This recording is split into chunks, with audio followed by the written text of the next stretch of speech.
applicability of deeming provisions of Income Tax Act.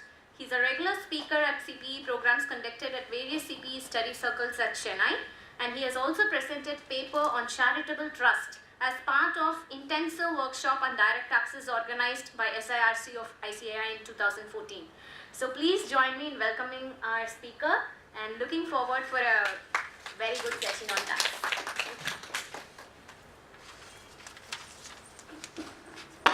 A very good evening to all present here.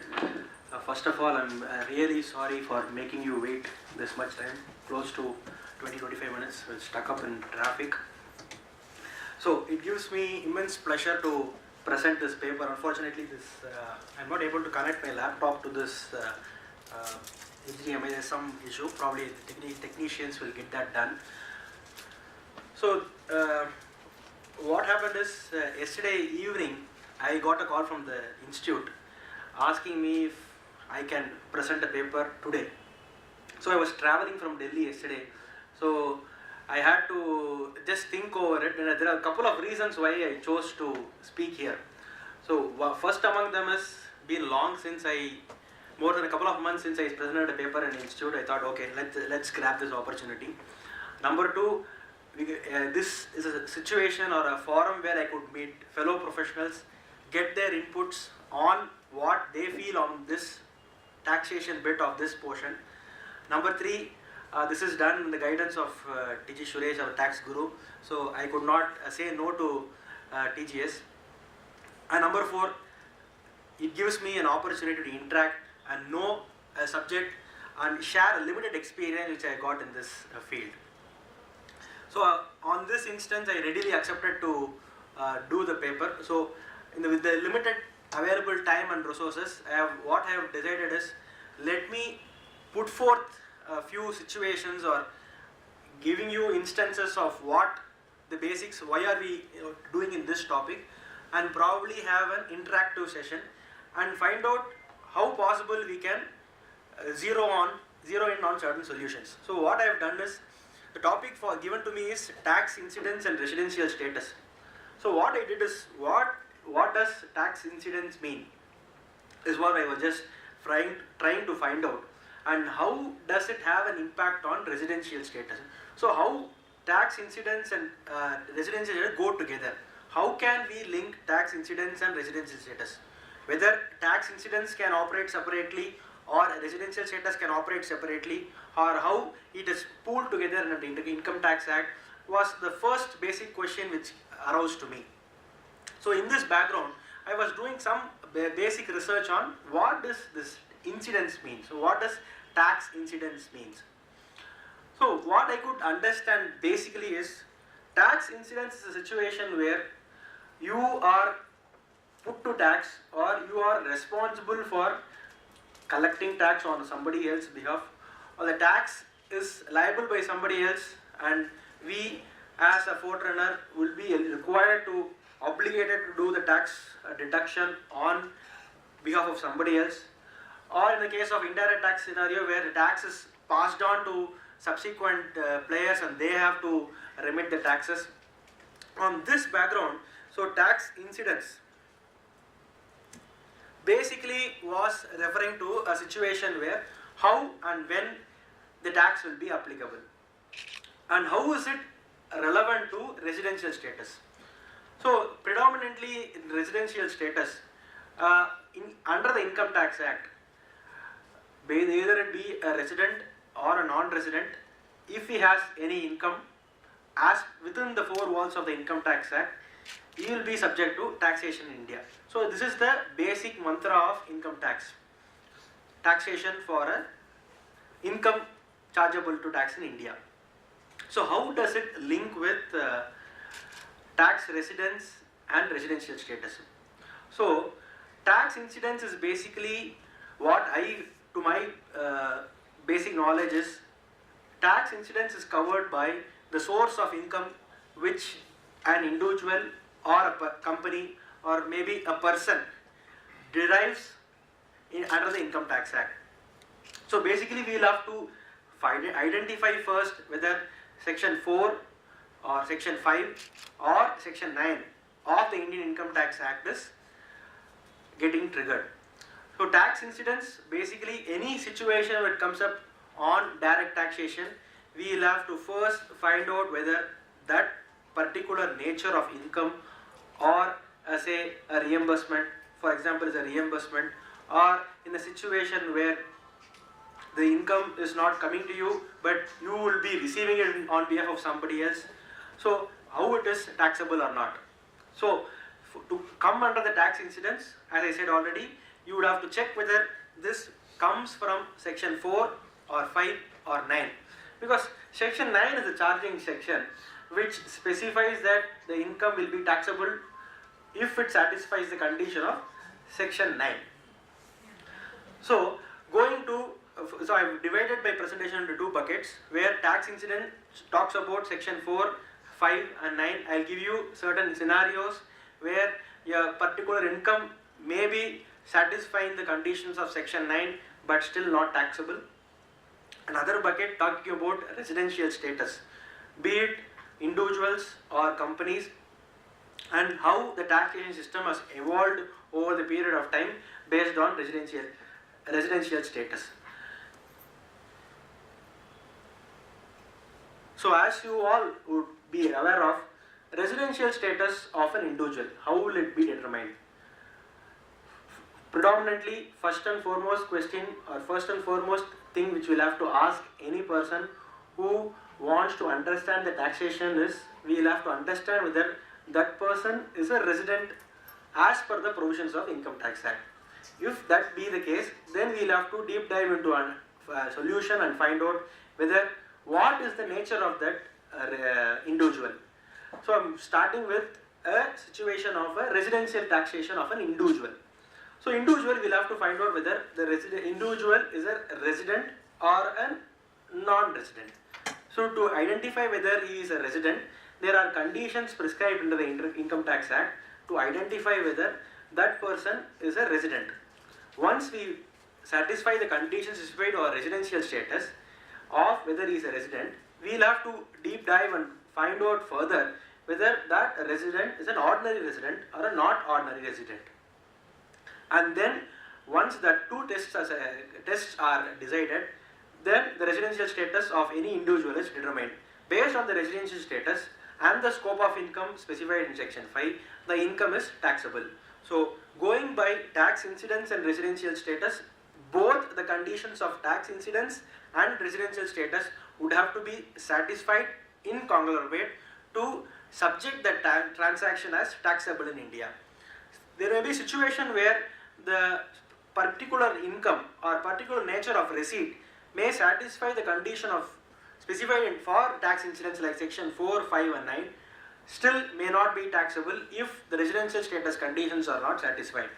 So we will have to holistically look into whether the tax incidence provisions are also looked into and residential status conditions are also clubbed. Once both are satisfied, then the income could be taxable. To start with, what is residential status?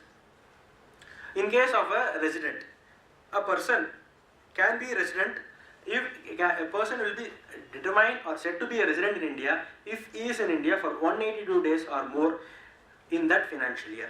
If he satisfies the period of stay as per the provisions of the Act, that is 182 days, he is said to be a resident as per the Income Tax Act. So situation where a US citizen, in a case of an inbound transaction where he comes into employment from a non-jurisdictional area, a situation where he comes from outside India and he comes into India. So we'll have to first look out whether he is being a tax resident of which country. Once he comes into India, we'll have to find out for the previous year for how much period he has been there in India. For example, if he visits India and goes back, and there are multiple visits into India and outside India, we will have to find out for the consolidated period, for the period for which he has been in India, based on which we will determine whether he is a resident or not.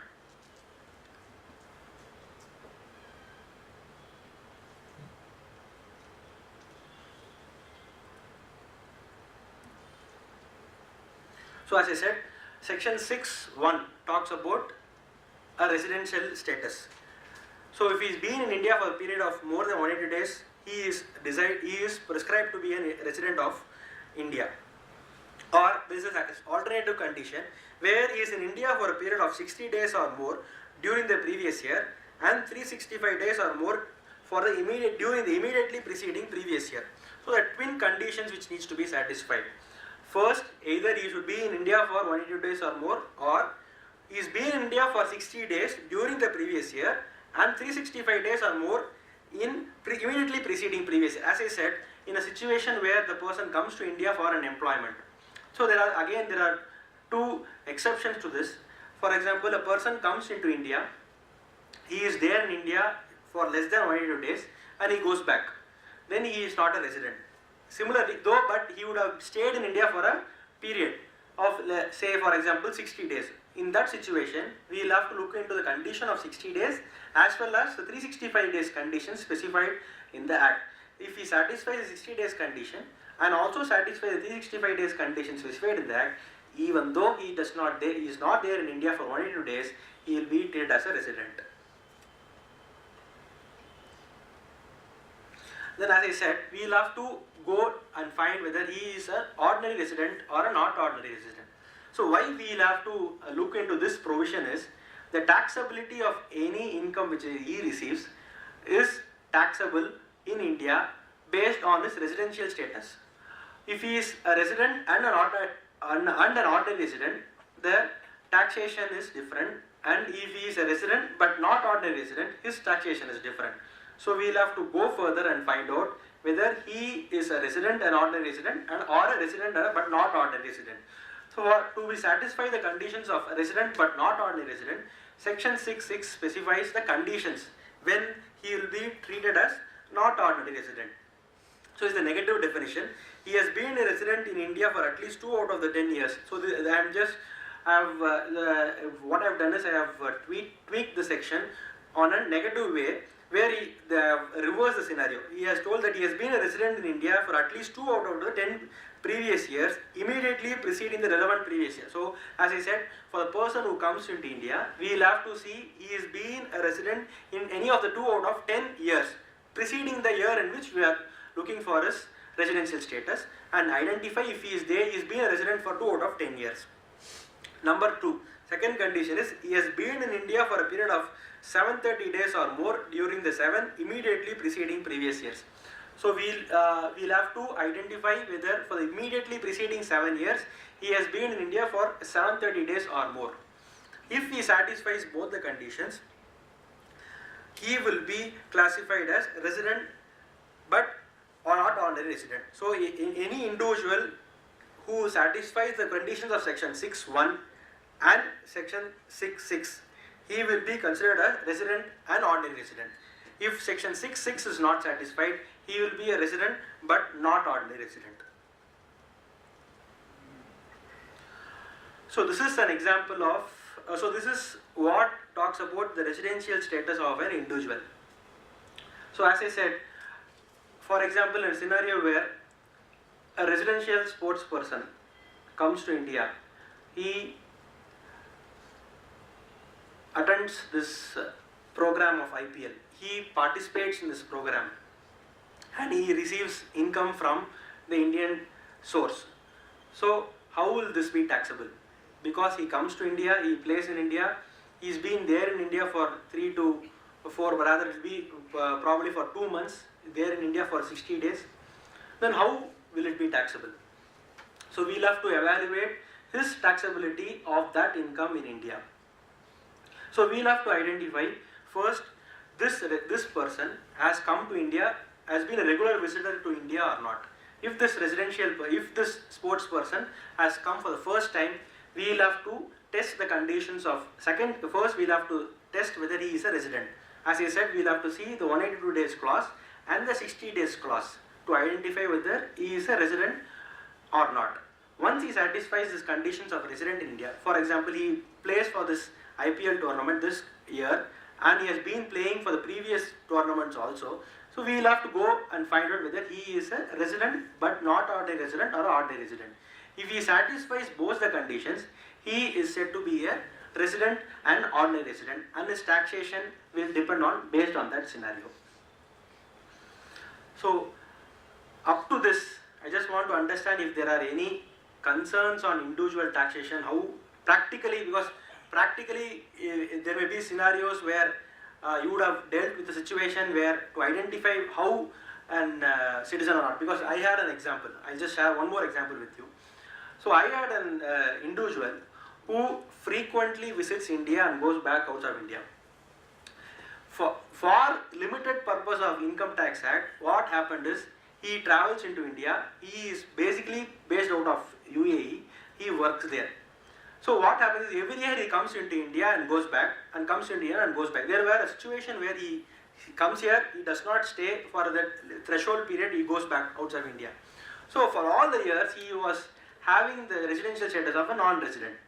So one particular year what happened is when he travelled into India, his passport was deported. So he was not able to go out of India. So there was a situation where we were in a fix because he was not interested to continue in India. So his basic objective was to not to be a resident. So he comes to India, he has his activities done here, he goes back. Since he is employed outside India, he's been travelling. But one fine time when he came to India, his passport was deported. So he was forced to be in India. So for the period of deportation, from say for example in this scenario he came into India in 2006 till 2011. He was forced to be in India. He could not go out of India. There were a lot of legal battles between the government to retrieve his passport. But considering the legal scenario, he had to be in India for all the 6 years. So if you go back to the conditions of section 6.1 and 6.6, this gentleman is deemed to be a resident for practical purposes because he has been in India for 180 days or more from 2006 to 2012. Though, as I said, he was not interested. So what happened is, this gentleman was taxed as a resident and his global income was taxable. So in this assessment, we had to tell him that he was not willing to be in India, but because of this reason, where his passport was not confiscated and it was not held by the CBI, he is not able to travel back outside India. But given that the wordings of the section and the section is framed in this manner, that assessment was completed treating him as a resident and taxing all his global income in India. This matter travelled to the CIT appeals. CIT appeals, though partially accepted our view, he was also of the opinion that see, the section is clearly worded. You will have to only see the period for which he is been in India. We need not know the intention why he is in India. His intention may not be to stay in India, but still, as per the provisions of the Act, he has been in India for this much period. If he satisfies this condition, then he is deemed to be a resident and we are helpless. In this scenario, we have to explain a situation where the intention of the person, though was not to be in India, he was forced, but the CIT was reluctant to hear to us. This matter went to the tribunal. This matter again was not, this matter was confirmed by the tribunal again, and we were forced to go to the High Court. So in this situation, the High Court, first question is whether this is a fit case to be heard by the High Court. So what the judges were asking is, where is the question of law in this? Why should this case at all be heard by the High Court? There is no need for adjudicating this case because there is no question of law involved. It's purely fact basis. He's been in India for this much period, so this is not a question of law to be framed before the High Court to be decided by us. In this situation, the legal counsel had argued that though this is only a question of fact and not question of law, the legal counsel explained that we will have to see why this person is a resident. What was the reason for him being treated as a resident, to come to a conclusion. This is a fit case for question of law, and hence High Court has to decide whether this person is a resident or not. And there were couple of arguments placed, both the assessee side, counsel side and the department side. There were a lot of arguments. the primary argument is this person has satisfied the conditions of section 6 and he is only a resident. Unfortunately, the council had already explained. So what ultimately the High Court held is, so we, based on the facts and circumstances of the case, we had presented before him situations where we have specifically brought to the notice of the CBI that he wants to go out of India, he is earning and his living is outside India. If without the passport he will not be able to travel. So we gave a lot of instances where why he has to go back to India and how his economic relationship is outside India, and he has been coming to India only for certain personal reasons, and there were no situations where to bar him to go back to out of India. So we brought in certain instances, we brought in certain clarifications which we had given to the CBI on why this income, why this person at all passport needs to be seized, and explained to the High Court. In this background, so High Court, what did the High Court held is, High Court was convinced that this person is not a resident because his intentions were not to be a resident of India. He has brought to the notice of tax authorities as well as the authorities, CBI authorities, why he should not be a resident. And he has specifically categorically brought to the notice of the tax authorities that only for the purpose of section 6, not to be a resident, he is being travelling in and out of India. So this was categorically brought to the notice of the High Court, and High Court was in fact fairly considered that the intention should also be looked into and identified whether where is the source lying, whether he is designed to be in India, whether he has his economic relationship in India, whether his employment is governed by the contract of India, who controls his employment. Based on this, we will have to deep and identify and find whether this person is at all a resident or not. On this background, High Court concluded that this person is not a resident of India for the limited purpose that his intention was not to be in India, and his intention was only to be a resident for the purpose of taxation purpose, and his economic influence is outside India and is not a resident in India. So this was one practical example where even though that person satisfied the conditions specified in section 6.1 and 6.6, we were able to convince the tribunal and the High Court that what made him a resident should be, we will have to look into the intent why he is there in India. So if there are any instances, probably we can discuss and deliberate why at all a person is a resident or not a resident. Any? What is the case law, sir? I will send you the case law. It's a Delhi High Court judgment.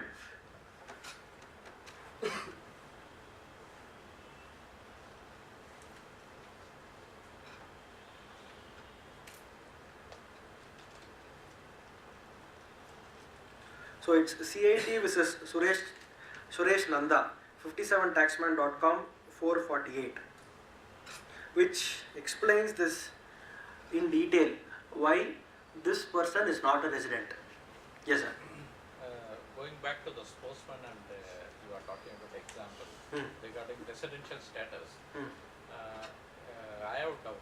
Is it irrespective of residential status, the sportsperson performing any sports in India should be taxable in India with respect to source principle, not on residence principle. Is it right, or is it something different than?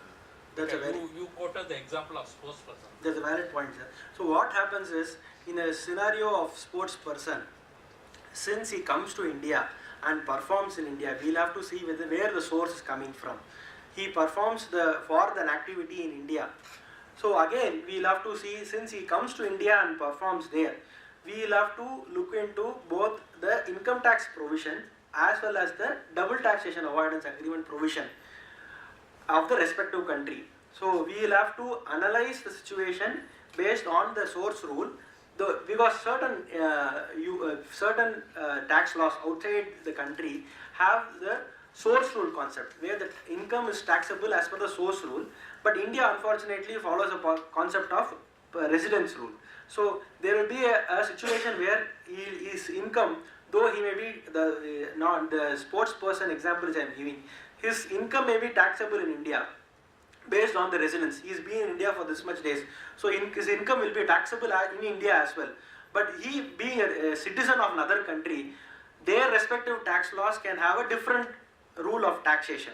There, if it is a situation where that income is source rule, where he is basically a citizen of that country, his income is taxable as per that law also. There comes a question of double taxation avoidance agreement, where the two countries would have mutually agreed on how to tax this particular income. We will have to find out whether we can fit into the corner of DTAA, take a recourse under the treaty, and tell that this income, though is taxable under the Act, considering the treaty provision, it is taxable only in the country in which his source is there, and it is taxable there. Another situation may come where there is a tiebreaker rule. Both the treaties, both the acts may come with the same situation. Where India treaty is silent, or treaty does not talk about the source rule, there we will have to identify and go to the tax authorities and identify how to resolve this dispute. There we will have to apply the tiebreaker rule and identify where is, as I said here in this, as the example, where his economic presence is, where he has been traveling, where his main source of income is, where he comes from, whether his status is there only in that country, then it will be taxable in that case. But that is subject to litigation. So we will have to first identify whether we can apply the treaty provision and take a recourse under it. Any other discussion points? So this is basically on residential taxation. So residence of an individual, how it will be taxable. So we will have to first see whether, I just summarize again what talks about a residential taxation.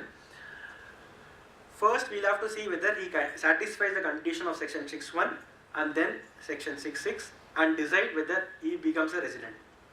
This is for an individual, status of an individual. Now going into a status of a company. Up to 2015, what happened is, up to 2015, the residential status of companies were based on where the company is situated. And there were scenarios where Indian companies operated or had subsidiaries outside India, and they in fact controlled the subsidiaries, and the subsidiary companies were not taxable in Indian territorial jurisdiction nexus because this entity was separate and operations were carried outside India. And a lot of example is a case where a company creates a subsidiary. That subsidiary is placed outside India, somewhere in a tax haven, where taxes are either low or minimal compared to jurisdiction of taxation in India, and where you save a lot of tax costs by creating the subsidiary. And this was pointed to the government, and what they decided is, they decided to amend the residential status of the company as well.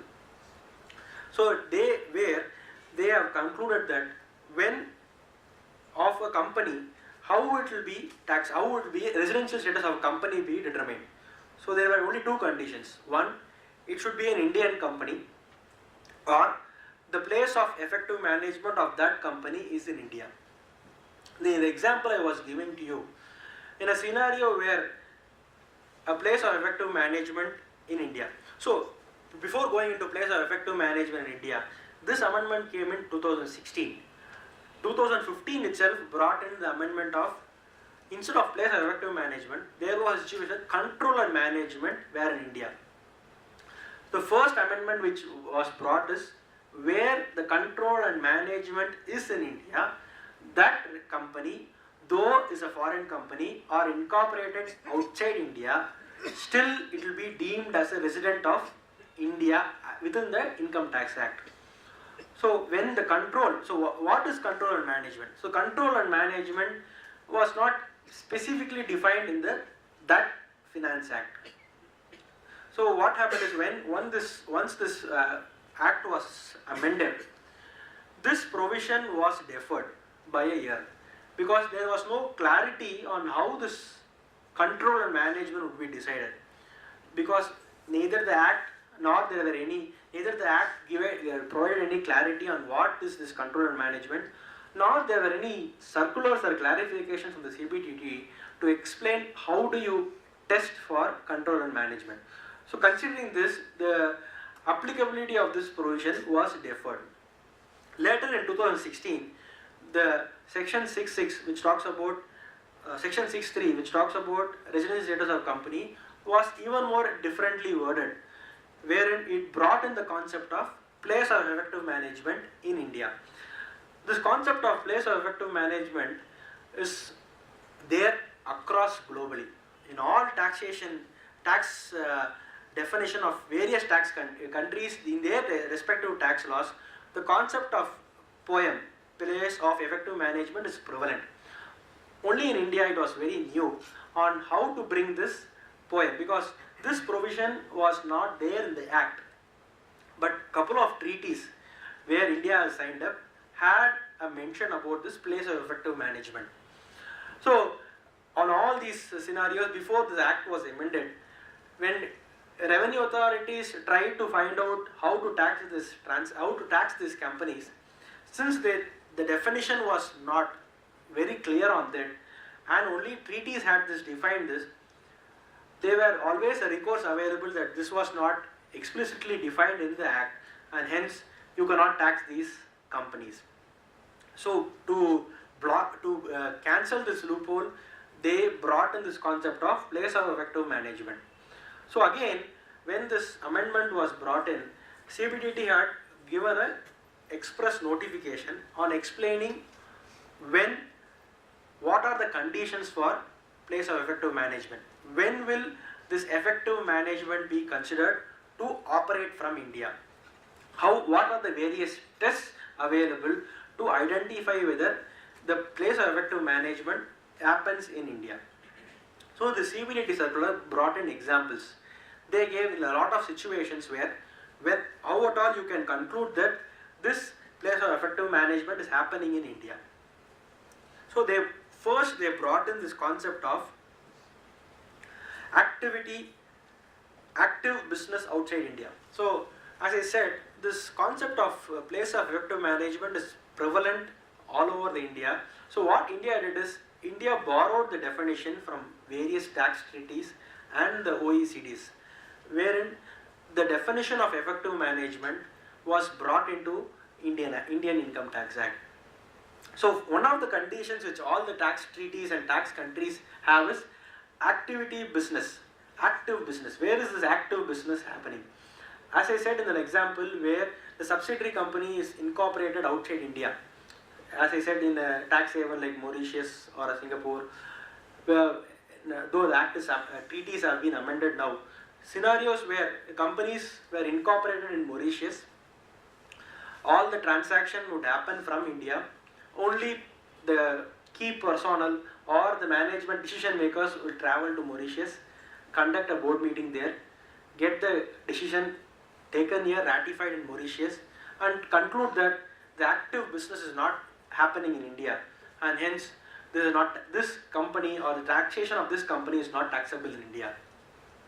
So to come to this, so they have given an example of active business of outside India. So they have given a scenarios where when this condition of active business outside India is satisfied or not, how at all it will be treated. So what the CBDT did is, they have put the active business outside India into two buckets. One is when the company fulfills the active business test, or when the company does not fulfill an active business test. Among these buckets, the first we will have to find out whether the company satisfies the condition of active business test. There are two conditions here. One is majority of the board meetings happen outside India. So if at all the active business outside India test is satisfied, how will you conclude that the active business is happening outside India? One such scenario is predominantly all the board meetings happen outside India. The key decisions which are being taken, which will cater to the needs of the company, are taken outside India. Before I start with this, we will have to, this is a fact specific exercise. There are no set rules specified for this test. So every excess, every a fact pattern may be applicable to a scenario of a company, but may not be applicable to another company. So every time we do this poem exercise, it has to be done independently, identifying the facts and then arrive at a conclusion. And it's purely a facts-driven exercise where we cannot conclude categorically that poem is not there or poem is there. So only based on activities we can conclude, or where the transaction has happened based on the activities. This is more of a post-mortem exercise where based on all the decisions taken, then we conclude. So if at all any of your clients approach you to identify whether how to, when will, what are the conditions where the poem is triggered, what we'll have to do is we'll have to identify the areas where what conditions, if what conditions are satisfied, it will be treated as a poem. We'll have to find out whether these conditions may not be satisfied. Only when you will not be triggering a poem in India. So going forward, so two companies. So companies which fulfill the active business outside India trust. So as I said, when the board meetings happens outside India, where predominantly all the decisions, or for example a key policy decision, whether to introduce a product, whether a few examples will be what if a pricing decision for a sale of a product, where does it happen, how does it happen, what are the parameters where it is happening. These are a few examples. If at all this board meeting where these have been decided, what decisions, key decisions have been taken in a board meeting, how is it happening, who are the attendees, is it through a video conferencing, or people from here travel outside India, or the employees of subsidiary company there itself are a part of this board meeting. So we'll have to find out each of the, even though the board meeting is happening in outside India, based on these criteria, we'll have to conclude, we'll have to find out where is the actual business happening. If the poem is, if the majority of board meeting is outside India, probably you can conclude that it is happening outside India. As I said, just because decision de facto meeting is happening outside India, you cannot conclude that this poem is not triggered. You will have to go fact specific and do it. So once you feel that, once based on this test, what are the tests is there, I'll just in the next subsequent slide I'll explain you.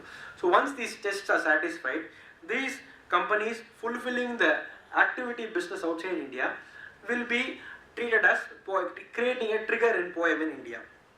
So for those companies which don't satisfy the activity business test, we will have to identify the persons who actually make the key decision. As I said, whether the Indian company's personnel or who is taking the decision, on whose concurrence this approval is happening.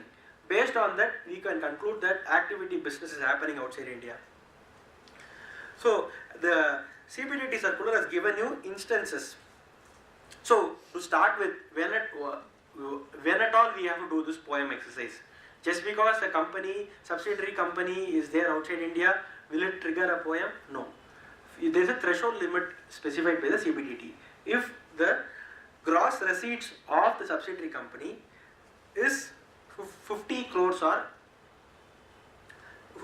less, only then we will have to identify whether the poem is triggered or not. Only if the threshold limit criteria is satisfied, you have to undertake this poem exercise. So how to do? In a situation where, we had a practical example which happened in Chennai, where the Indian company had, the Indian company shares were held by a Netherlands based company.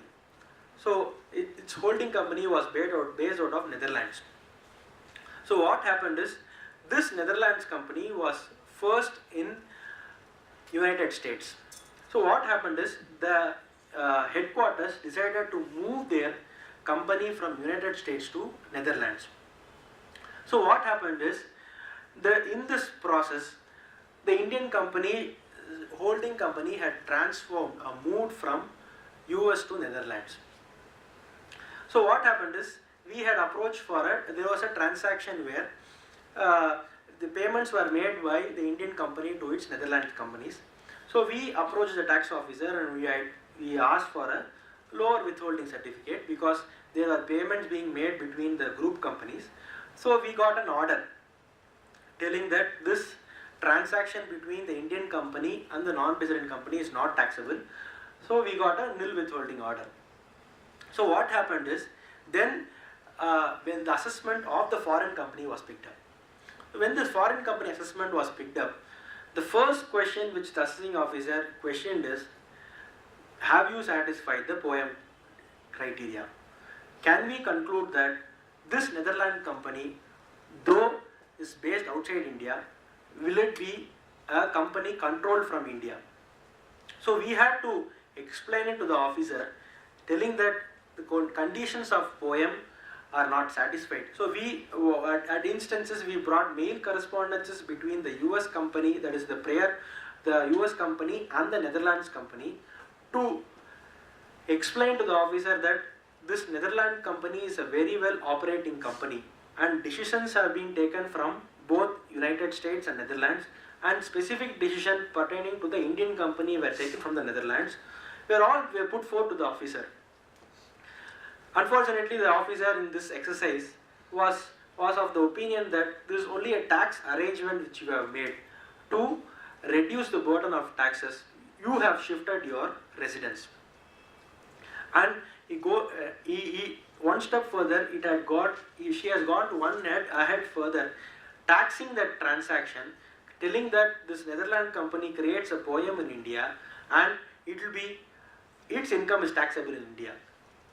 And unfortunately, this now is presently before the appellate authorities. We are still awaiting the outcome of this judgment, wherein in this instance what we did is we explained to the officer who sits out of India, who sits out in US, who is presently stationed in Netherlands, and what are the activities undertaken between the Netherlands and the Indian company.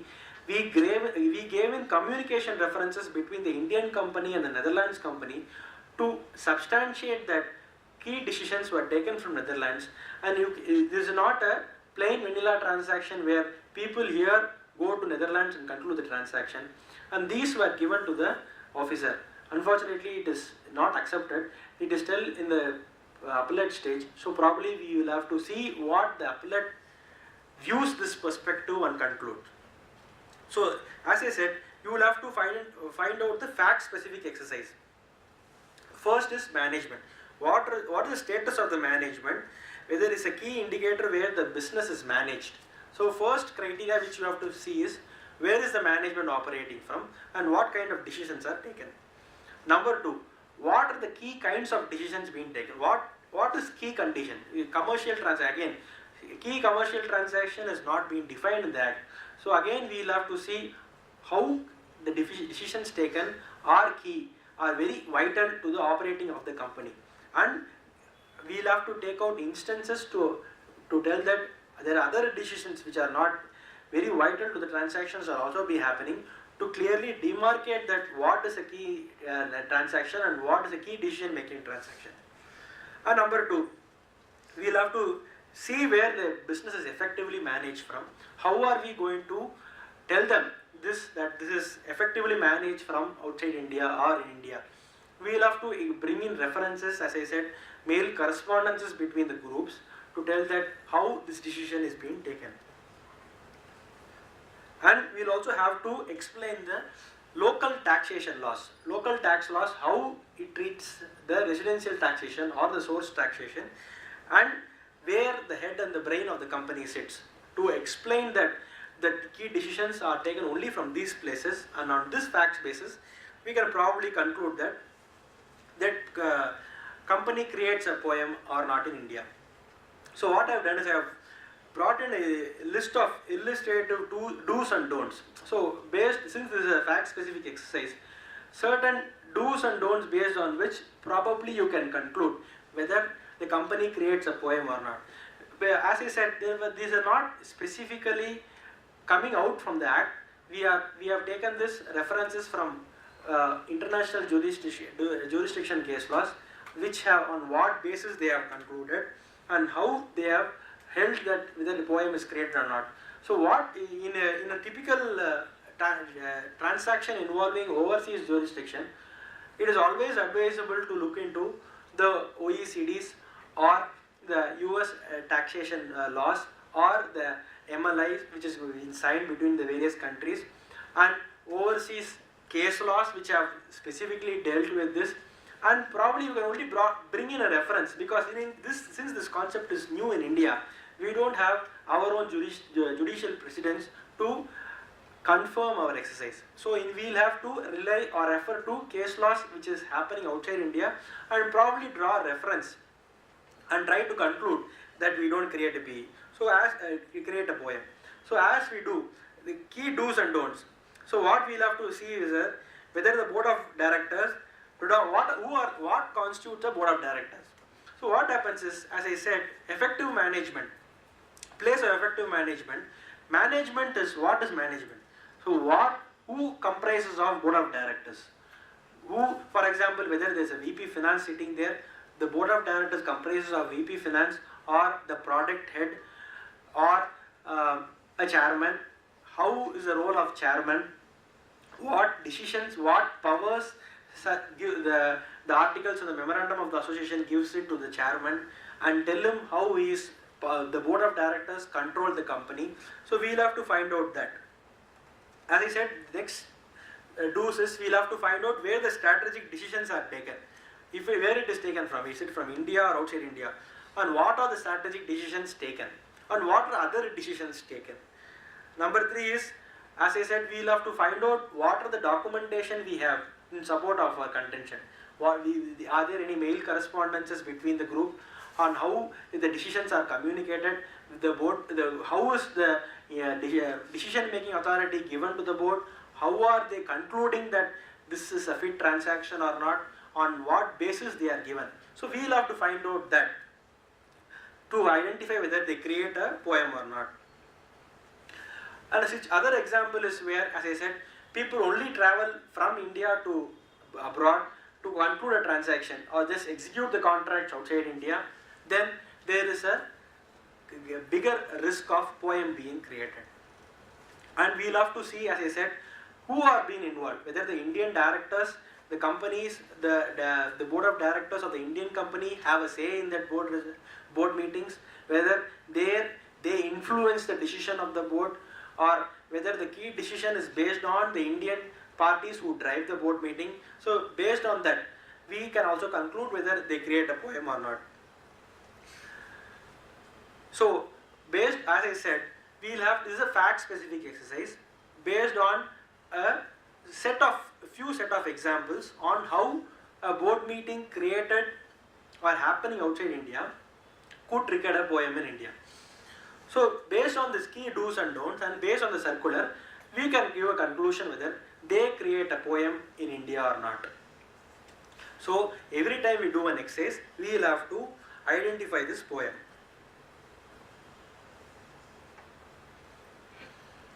So going to the conditions specified for the active business outside India. So what are the tests, what test we will have to do for this active business outside India? So active business is, for example, what is the total income of the company? Whether there is a passive income or there is an active income. So if there is a passive income which does not exceed 50%, then he will be treated as not creating an active business in India. And as I said, who are the employees situated, who are resident in India? What is their total number of composition of these employees? We will have the subsidiary companies' employees, whether they are more than 50%, there we can have to identify. Third test which they given is whether the assets situated in India is less than the 50% of total assets. So we will have to do this fact specific exercise from the foreign company's perspective and identify where the assets are held and identify if the payroll expenses. So the payroll expenses of such employees, so key decision making employees, is less than 50% of the total payroll cost. So there are certain conditions which the CBDT has guided, based on which we can conclude whether they create this test, whether they satisfy this active business outside India test. So we had a situation where employees were operating from India, employees undertook transaction, they were involved in execution of a contract. these employees were involved in the execution of a contract from outside India. Though an Indian company got its contract from its overseas company, and the contracts were happening in India. So we had to find out whether employees, this active business outside India test is satisfied based on this payroll cost. Because since execution is done by this Indian company, we were forced to conclude whether this poem is triggered because of this employee payroll cost, and it which is more than the 50% of the total cost. So we have to demarcate what decisions are being taken, or what are the components of the employee cost, or whether the employees are only a works contract or only performing the execution task, and whether the overall decision to award this contract was given to India. And based on this, we had concluded that though the payroll cost of such employees is more than the threshold limit, still they don't trigger a poem in India. So every exercise, every step, every income test or this expense test or the employee test needs to be fact specific, and you have to satisfy all the conditions to be held as creating an active business outside India. So this is about residential status of individuals and companies. So as I said, the firms LLP, AOP, BOA are all fairly same, and there is no specific status on what is, how at all it will be taxable, because LLP structure is fairly same. Similar to a company, there is no specific amendment which is being brought up to tax those LLPs in India. So it is based on their residential status. So this talks about the residential status. Now we'll move further to tax incidence. As I told, section 4, 5 and 9 are the charging sections. If at all the person satisfies the residential status, we will have to look into 4, 5 and 9 and conclude whether the transaction is, though he satisfies the residential status, will be taxable or not. So section 4 is the preliminary charging section, where the Act derives its right to tax a transaction. Section 5 talks about the scope of income. What will be the scope of income and how it will be taxable or not in India. Section 9 talks about what are the different kinds of income which will be chargeable to tax in India. For example, section 9.1 talks about the concept of business connection. Section 9.1.2 talks about salary income, where the salary income is derived from India or it is received in India, how at all it should be taxed. That talks about 9.1 on salary. Then we have the dividend income. So various kinds of income. One is business income, salary income, dividend income, then interest income, then you have this royalties and fee for technical services, and then you have capital gains. So we will have to identify the streams of income from which it comes out, and we will have to see under which stream of this income would fit into, whether it will be specific to business or profession or salary or capital gains. So based on that stream, we will have to conclude under section 9. So if we conclude that it is a situation where, now I come to an example, where in the case of fee for technical services. So fee for technical services, how it will be taxable? In case of a resident or a non-resident, if a resident company or resident individual pays a fee for technical services outside India, how at all this transaction will be taxable? So as a payer, being a resident, we are being obligated, as I said, this tax incidence concept, the deductor, it is the ultimate responsibility of the deductor as per the tax incidence provision to deduct the taxes and remit it on behalf of the person receiving this income. Considering this obligation being cast on the deductor, every deductor will have to identify whether this transaction is taxable in India or not. In a situation where a payment is made outside India, the tax incidence will have to be evaluated whether it happens from India or outside India. In a case of a fee for technical services, if the fee is paid by a resident to a non-resident. So we will have to look into the provisions of section 917, which talks about fee for technical services. So if in a case where this payment is made by a resident to a non-resident, and that is the nature of fee for technical services, if it satisfies the condition of section 917, then it will be deemed as income chargeable to tax in India. So what is fee for technical services? So fee for technical services has been defined in section 9(1) to mean any payment in the nature of management, consultancy or technical services will be deemed to be an FTS.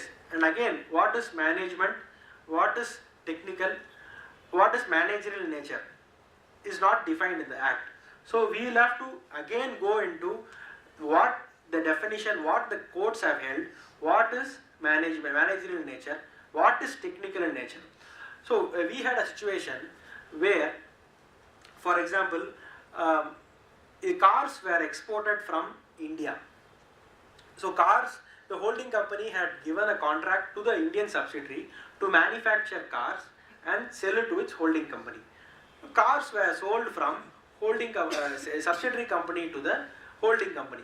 So what happened is the holding company had also entered into an agreement with its subsidiary company for warranty and repairs. Just as we have warranty and repairs for local sales, this holding company had entered into a service agreement with its subsidiary company for warranty. If there is any warranty and wear and tear during the initial period of sale, so this agreement was entered wherein the responsibility was cast on the subsidiary company to make good for any warranty or claims that occurs for the period of 2 years from the date of sale. So in a situation where the cars are sold from India to its overseas company outside India, and this overseas company in turn sells the cars to its customers outside India, and there was an agreement, as I said, agreement between the overseas company and the subsidiary company. If at all there was any warranty claims, it would get it reimbursed from the Indian company. So in this situation, we had a case where this holding company had reimbursed the warranty cost or the repair cost from the subsidiary company. So subsidiary company had repaid whatever cost that holding company had incurred without deducting taxes to the government. So during the course of assessment of the subsidiary company, the assessing officer put a plain question whether you have deducted taxes for the payments you have made to your holding company.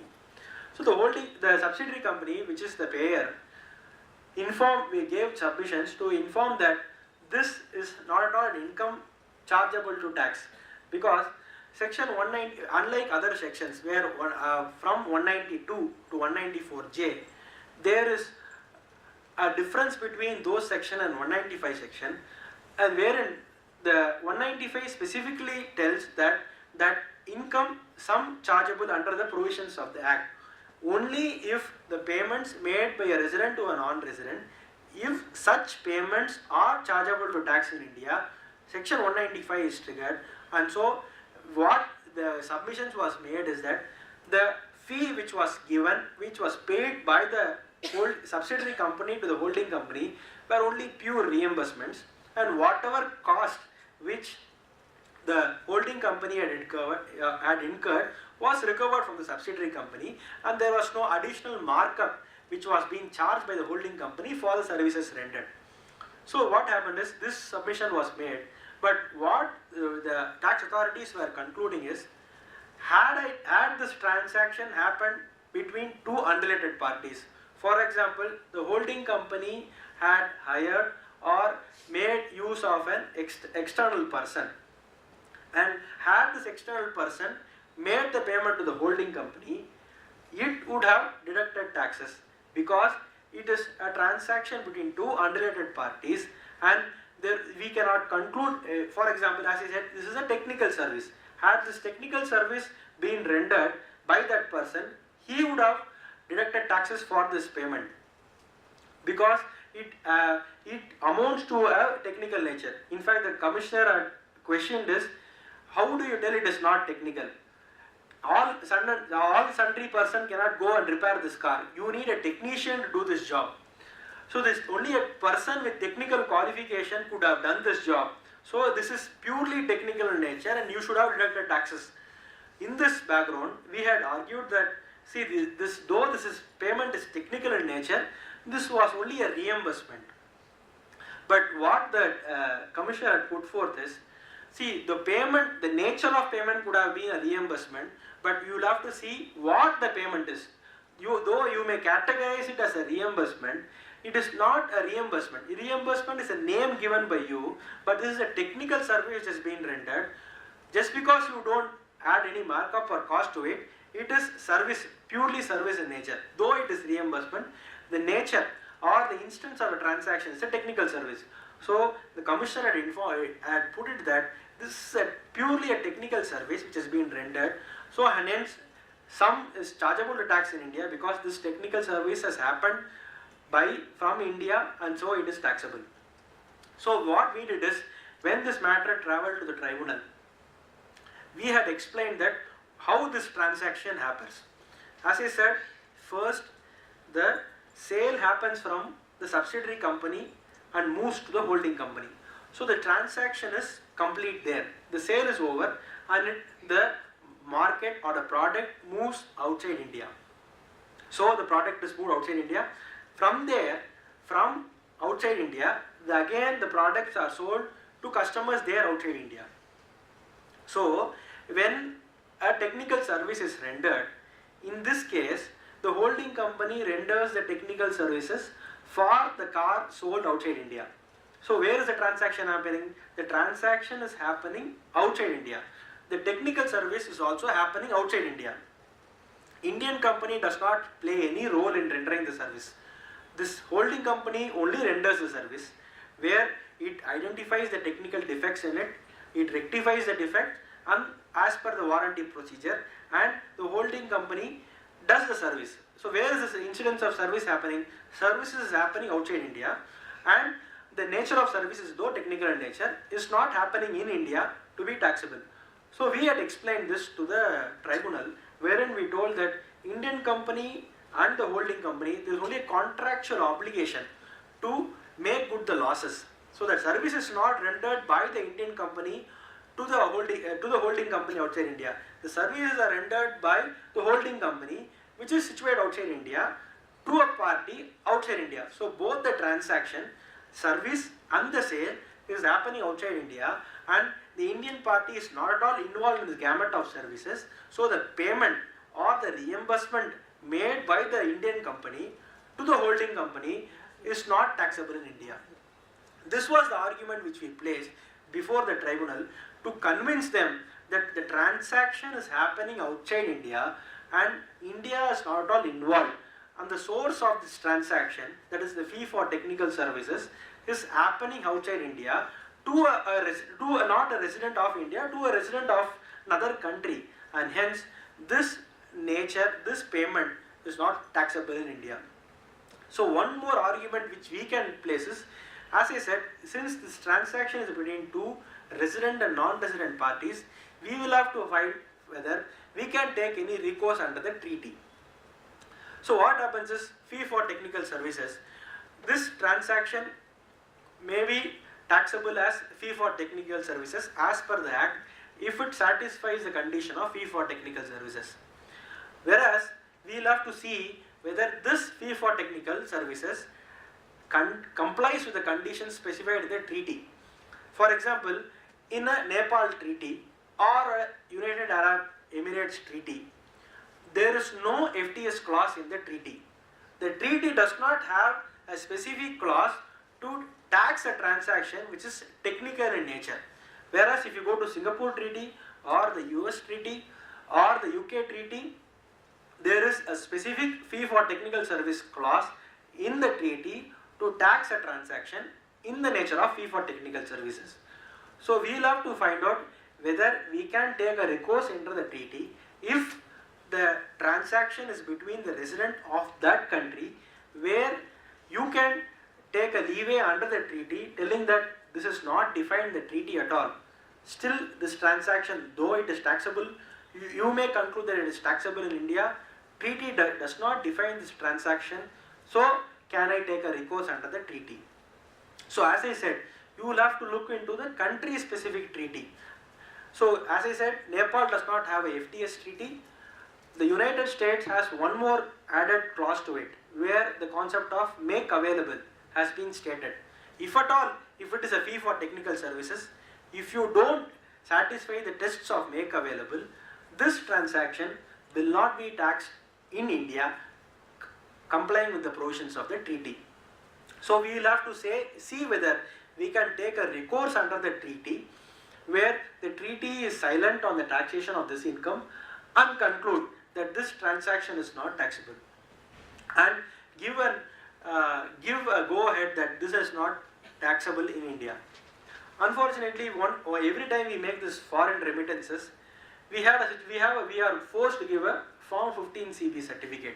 So every time a client comes to you for a certificate, we will have to find out whether this income is taxable or not.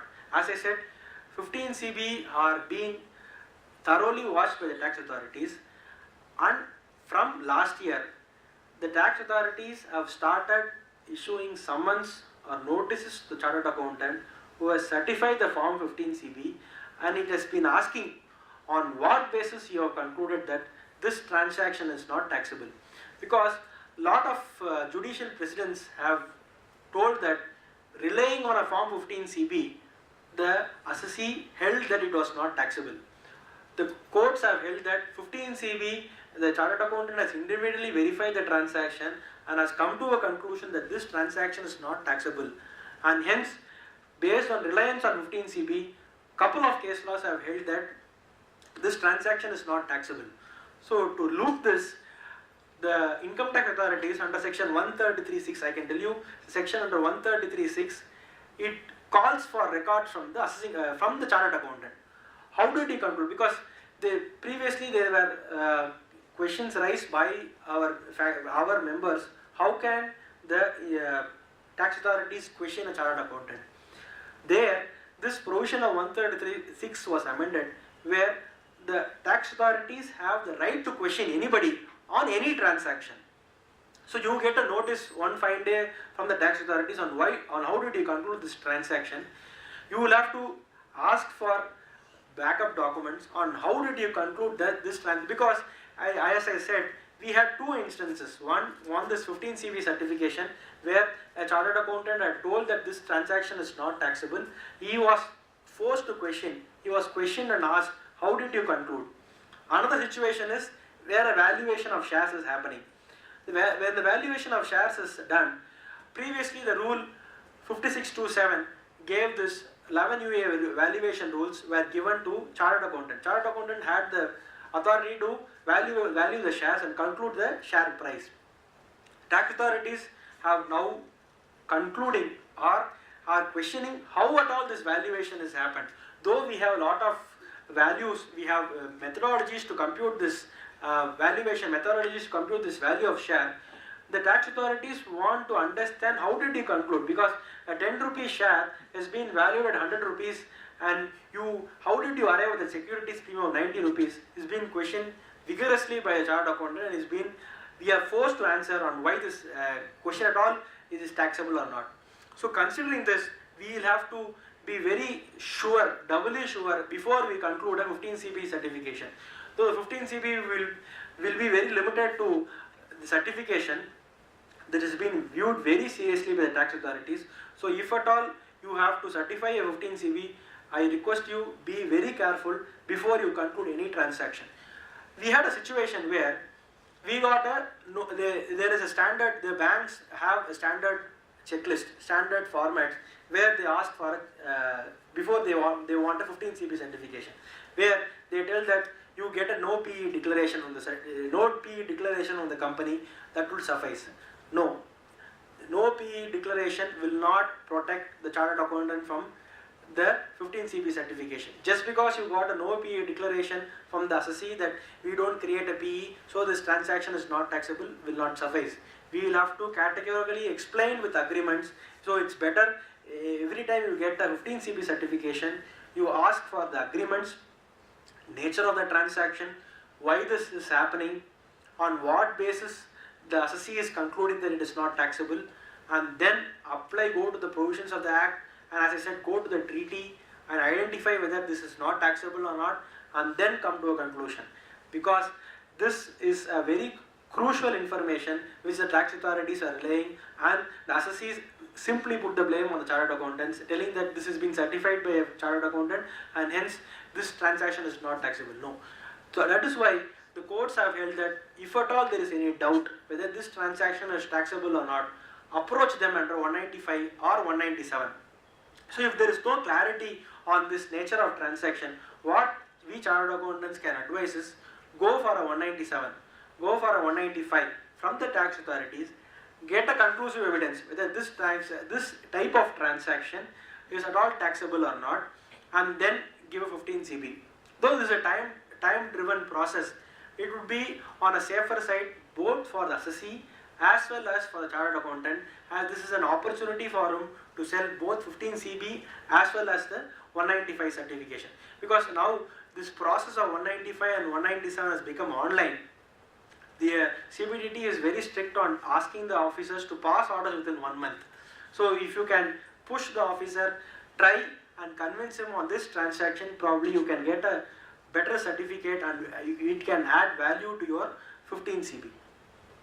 So that on that basis you can have to conclude whether this transaction is taxable or not.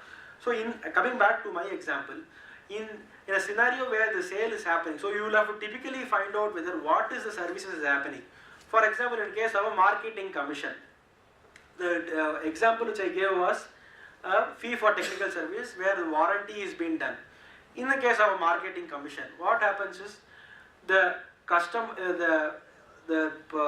resident outside India, his role is only limited to identifying customers. So he only identifies customers for the Indian company and he gets a commission for it. Whether the payment which you make from India is taxable or not. This marketing commission, this has been put to lot of litigation where courts have held that marketing commission source is happening outside India because he does not have any say, he only identifies customers for you. So he only does not bring in customers for you but only identifies customers for you, based on which you provide a marketing commission. So source is happening outside India, so it is not taxable. So Supreme Court have concluded that in the case of marketing commission, source of the person receiving the payment as well as source, the nature where is happening, based on which we will have to conclude whether that income is taxable under section 9 or not. Based on which probably we can conclude whether this section 9 is hit or not. To do away with this ruling, the Income Tax Act was further amended to tell that irrespective of whether the person has a source in India or not, whether the non-resident has rendered services in India or not, still it will be taxable under section 9 of the Act. As it brought in an amendment as an explanation to section 9 to identify scenarios where this income is, even though is happening outside India, even though non-resident does not have a source, does not render services from India, it is happening from outside India, still it will be taxable. So we will have to identify scenarios where we can come out of this explanation. As I said, in the case of marketing commission, what happens is the source is outside India, the sales happen from India, whereas the opportunity of the non-resident is restricted to identifying customers. So what the argument is placed before the courts is the source for this transaction is sale of exports. The exports happening from India. Though it is the exports, the manufacturing activity is happening from in India, the services are rendered from outside India and the goods are only moving out of India, and the sales or the target is not defined on what commission you get, and on these circumstances various courts have concluded that this marketing commission is still not taxable in India. So every payment which goes outside India we'll have to look at very seriously, identifying whether it is at all taxable in India or not, and then arrive at a conclusion. Because this fact specific exercise will be dependent on various factors, and with one single factor we will not be able to conclude whether this payment is taxable or not. So every time we identify or conclude that this payment is not taxable, we will have to identify scenarios where how at all it is not taxable and then give a conclusion. So this is on FTS. If there is any scenarios which you have come across, probably we can discuss and we can deliberate further on this FTS. Or any kind of taxation on this section 9. I will give you another example where we had an individual. So this individual is a non-resident. So he had his income, he had a property in India, and his property was sold. What happened is, another practical difficulties which we are facing is, a lot of chartered accountants are advising that when a property sale is happening, go deduct tax under 194 IA. Ask them to deduct tax at 1% and go ahead. Here I would like to bring to notice of all the members that 194 IA is not applicable to non-residents. It is only applicable for a resident transferor. Because many chartered accountants are advising their clients that 194 IA is applicable to all kind of property sales. That is not the scenario. Only when the transferor is a resident, 194 IA can be triggered. If the transferor is a non-resident, you are governed by provisions of section 195 and not 194 IA. Because what the chartered accountants feel is, based on this form 26 QB, they deduct that 1% tax, and there is no, the form 26 QB is not self generated, where you give a PAN of the non-resident, it does not allow you to do it. It is only a character specific transaction. Even if it is a non-resident PAN or a resident PAN, it accepts it, and you will not be aware of that situation. Because we had a situation where, as I said, this non-resident, as I said, the taxability of non-resident is again driven by the status. In case of a non-resident, the income is taxable at 20% for a long-term capital asset. So it is the obligation of the deductor to deduct tax at 20%. If there is no withholding certificate, the deductor is bound to go as per the provisions of the Act, where you will have to identify whether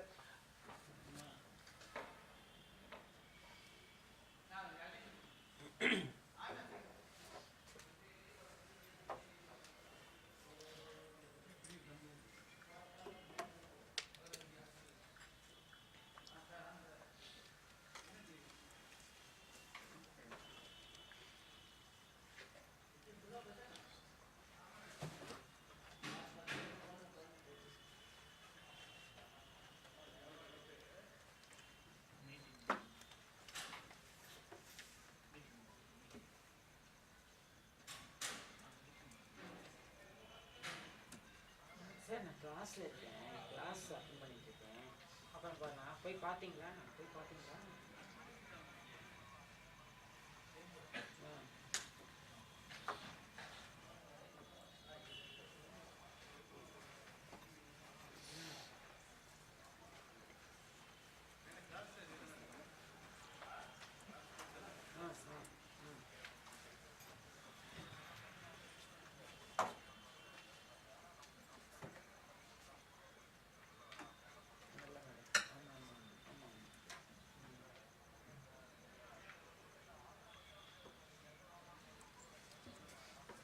I will continue.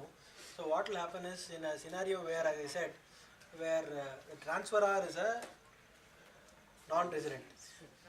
So what happens is, it is the obligation of the payer to remit the taxes as per 194 IA only if he is a resident. So in a case where the transferor is a non-resident, you are governed by provisions of 195.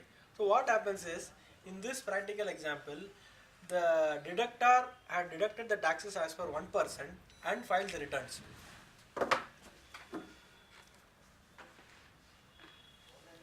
So what happened is, 1% taxes were deducted and paid. One fine morning, the transferor got a notice from the department stating that there is a short deduction of taxes. So he was quite amazed to identify where is a leakage. Then we had to advise him that, see, the provisions of 194 IA are only applicable for a resident transferor, and if it is a non-resident, you are still governed by 195, and 194 IA is not applicable. So we had to find out how this happened. As I said, Form 26 QB does not restrict you. Even since it is PAN specific characters, if the PAN is provided, the Form 26 QB can be generated and done. So what happens is that the transaction is done, 1% tax is deducted, and the transaction is complete. However, for a non-resident, this transaction is taxable at 20%, and the deductor is liable to deduct 20%. The second question comes. So on what the tax has to be deducted? In the case of 194 IA, it specifically tells that for the amount of consideration, you deduct tax of 1%. In the case of a non-resident, as I said, only on a sum chargeable to tax under the Act. As a deductor, how will you conclude the sum chargeable to tax? This transaction of capital gains, we have a concept of section 45 where the full value of consideration is arrived, expenses are deducted, cost is deducted, and only the net capital gains is done. Can we advise our clients that you deduct tax only on the capital gains? No. The section is quite very clear on that. It tells sum chargeable to tax, and the deductor does not have the right to determine the tax on that capital gains. He will be required to deduct tax only on the consideration which he is paying and not on the capital gains. A lot of transactions have happened where the deductor has deducted tax on the capital gains portion. As I said, the tax authorities are questioning, how did you conclude it? Where is the base for you to conclude that the capital gains is only taxable at this portion? The seller would tell you that this is his cost and this is the index cost. Where is the backup document? How did you arrive at? Though you may have the documentation to support that the capital gains is only this much, the tax authorities are not accepting it. So in that scenario, in a typical scenario, it is always advisable to approach a TDS officer to identify the rate at which tax has to be deducted. As I said, if you are approaching a resident transferor, you can deduct under 194 IA, since the 1% is clear on it, you can go ahead. In case of a non-resident transaction, the second question comes up. Should I have to approach the international taxation officer, that is the non-resident officer, or should I have to approach the TDS officer? Because if you look into section 195.2, 195.3 or 197, all the three sections will have a reference to section 195. Even if you propose to make a payment under 197, you make an application under 197, you can still go and apply under 195 for a transaction under 197 because section gives that right.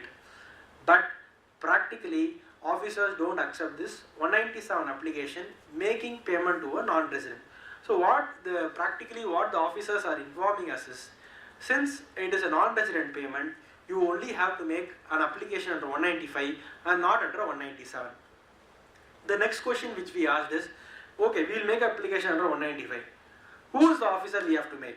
Again, whether it should be the TDS officer, because on all typical 197 application, we make the application to the TDS officer, concerned TDS officer, and we get a lower withholding certificate from the TDS officer. So next question which we posted is, who should we apply? Should we again apply to the TDS officer or to the international taxation officer? We had to ask for another question, because in case of you make a payment to a non-resident, how will we know the jurisdictional assessing officer of the payee? Because only we have the PAN number. How will we identify the? So we posted this question on. We don't have the approach. We don't have the person who is the jurisdictional officer of the non-resident. So how am I to approach under 195 too? There, the tax authorities have told that you can make a simple application as international taxation officer 11 or 21. Based on the alphabetical order, you conclude and make an application. In this scenario, I made another question to the officer. how will I know whether that person, in a situation where a person does not have a PAN, so a non-resident does not have a PAN, how will I make an application? Because I don't have the PAN of the non-resident, I don't know who the officer is, then how am I to do a transaction? You cannot tell me that 206AA will apply, because in a situation where there is PAN is not applicable, we are forced to apply 206AA and deduct tax at the highest rate. So what happens is the non-resident comes back and tells that 206AA does not apply, because the CBDT has brought in another circular specifying that if certain details are there, that is the PAN number of that person in that country, tax identification number, or the place of residence, there are set rules. If you have that information, you can still apply the treaty rate. This is what the CBDT has clarified. So the non-resident comes back and informs us that, see, this transaction, I have given you this information, why are you still deducting at a higher rate? And this again, we have to find out from the judiciary on how to make this application. So in this practical difficulty, the administration of a tax department came back and telling that you have PAN is mandatory, because we will not be able to generate the 197 certificate or a 195 certificate without the PAN, because PAN is the only source through which we can track any person. If the PAN is not available, we will not be able to generate a certificate, and you have to mandatorily apply for a PAN. So what we have advised is, we advise the non-resident to get a PAN, identify where his jurisdiction is, and do it. So another practical situation, what happens is, in the case of a non-resident, we will have to be very careful when we apply for a PAN. So every time we make a PAN application, we don't fill the top portion which consists of assessing officer details. So many a times we leave it blank and we submit to the facilitation center, and they decide the jurisdiction of the applicant. So in the case of a non-resident, when we don't apply this, when we don't mention this, the PAN is automatically registered in New Delhi. So any non-resident PAN application without the assessing officer jurisdiction is registered in New Delhi. So what happens is, when you get a PAN of a non-resident, you will have to first identify where the jurisdiction is. Because if at all you are going to make an application under 195 or 197, if the jurisdiction is outside India, outside Chennai, or a different jurisdiction, we will have to first move the jurisdiction from New Delhi to the respective jurisdiction. So the PAN the 197 or 195 application is becoming even more cumbersome, as the files have to be moved from the New Delhi jurisdiction. So what happened is, in our case, the PAN was registered in New Delhi, and the Chennai jurisdiction officer failed to process my application. He rejected my application, stating that jurisdiction is not in Chennai, so I will not process your application. So before the order was, unfortunately what happens is, every time a 195 or 197 order is made, unfortunately we don't have an appellate mechanism against the 197 order.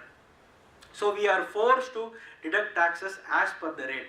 So before an order is passed, if at all the assessing officer proposes to deny you the deduction, deny you the certificate, you will have to identify if at all, if it is possible to move your application from jurisdiction from that respective state to the state where it is you want an application, then again ask the application to be processed. So in this scenario, what we did is, we didn't want to take any decisions. So since it is an online application, we applied two applications, one as 197 and 195. We wanted the tax department to come back to us and give us a solution on what to do. So we will have to be very careful every time we make an application under 197 or a 195 and conclude a transaction. Another scenario where, as I said, there was an Australian citizen who had his property. This property was transferred and the proceeds were sitting in his NRE account. So the non-resident wanted to have this proceeds moved from NRE to NRO account to effectively repatriate outside India. So what happened is, for moving this amount from his NRE to NRO account, the bankers insisted on a 15 CB certificate. So what we did is, we had explained to the banker, where is the situation? Why do you need a 15 CB? the amount is only moving from one account to another account, why do you need a 15 CB? There is no requirement for a 15 CB for this kind of transaction where the money is moving from one savings bank account to another account of the same individual. There is no two different parties, but why you still need how will you fill the 15 CB?